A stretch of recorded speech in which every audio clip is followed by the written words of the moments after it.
Apa itu politik gentong babi? Apa itu pork barrel politics? Sebuah istilah yang belakangan ini ramai digunakan untuk menggambarkan langkah cawe-cawe kelewat batas dari Presiden Jokowi dalam pemilihan presiden yang baru lalu. Apa itu politik gentong babi?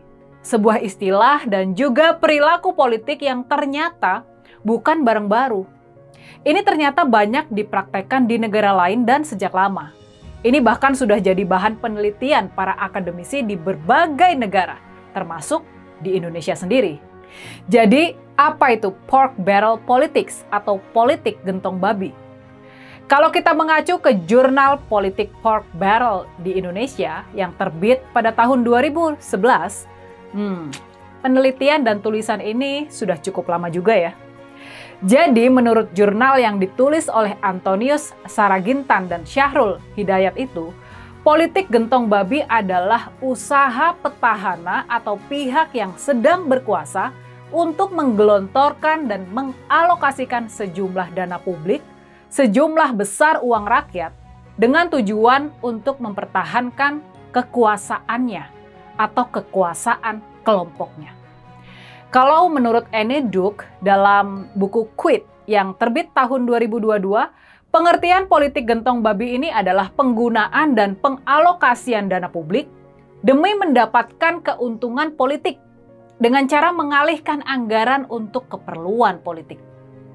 Jadi singkat ceritanya, penggelontoran dana bansos yang masif dan gak tepat sasaran yang sudah dilakukan oleh Pak Jokowi di akhir tahun lalu hingga awal tahun ini, yang diantaranya jadi penyebab beras jadi langka belakangan ini, semua itu sudah bisa dikategorikan sebagai pork barrel politics, politik gentong babi ala Jokowi. Sudah pasti, perilaku pork barrel politics ini buruk dan salah. Di sini terjadi penyalahgunaan anggaran, penyalahgunaan uang rakyat, sebab anggaran yang besar tidak digunakan untuk sesuatu yang bermanfaat untuk rakyat, melainkan untuk membeli suara rakyat. Ya, mungkin ini bisa kita kategorikan juga sebagai money politics ya, atau politik uang. Tapi ini dilakukan secara terstruktur, sistematis, dan masif, atau TSM. Ini politik uang secara gila-gilaan yang dilakukan oleh pemerintah yang sedang berkuasa. Ketemu lagi dengan saya, Rini Budoyo, di Hot Topic.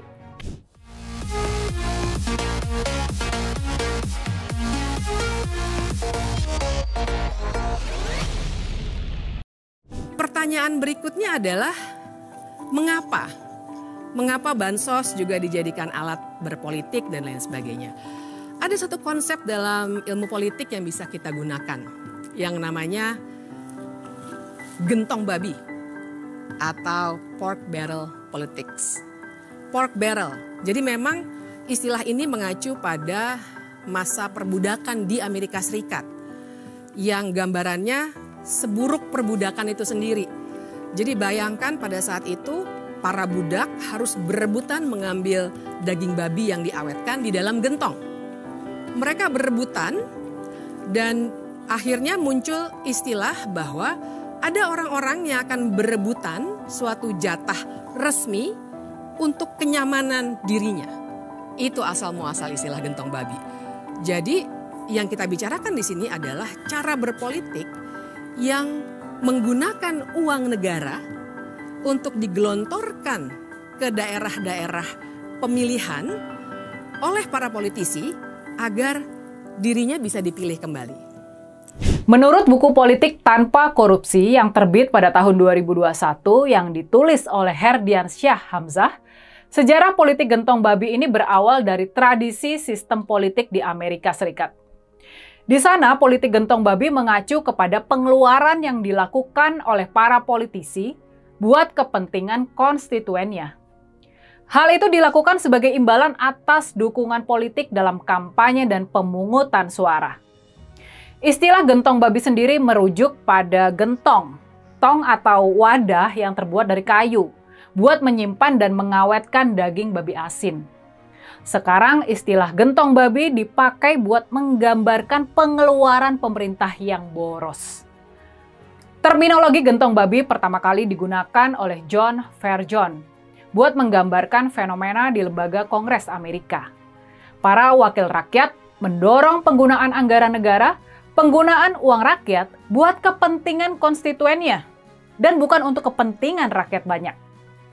Sudah pasti politik gentong babi ini tidak bisa dibenarkan. Ini adalah sebuah perilaku politik yang salah. Sebab cara politik ini dipakai buat mencapai keuntungan sepihak saja, bukan buat kepentingan rakyat banyak. Kita sekarang balik lagi ke Indonesia. Rasa-rasanya sih, politik gentong babi ini bukan fenomena baru dalam dunia perpolitikan di negara kita. Rasa-rasanya sih para politisi kita di Senayan, para wakil rakyat, sudah sering mendorong penggunaan anggaran sebatas buat kepentingan para pemilihnya saja. Para konstituen mereka di daerah pemilihannya. Bukan buat kepentingan rakyat yang memang benar-benar membutuhkan. Tapi, nah ini yang penting buat kita catat ya. Balik lagi ke praktek politik gentong babi yang dilakukan oleh Presiden Jokowi. Tindakan politik yang keliru ini sebelumnya nggak pernah dilakukan secara terstruktur, sistematis dan masif atau TSM seperti sekarang ini. Seperti yang dilakukan oleh Pak Jokowi sekarang ini. Ditambah skandal intervensi penguasa ke Mahkamah Konstitusi, ke Mahkamah Keluarga, dalam kasus batas usia cawapres, harus kita akui kalau praktek politik gentong babi ini benar-benar menggambarkan aksi cawe-cawe Presiden Jokowi dalam Pilpres 2024, yang boleh dibilang sudah kebablasan, benar-benar sudah kebablasan. Menggunakan kekuasaannya, Pak Jokowi ini sudah melakukan intervensi kepada proses pemilihan umum tahun 2024 ini.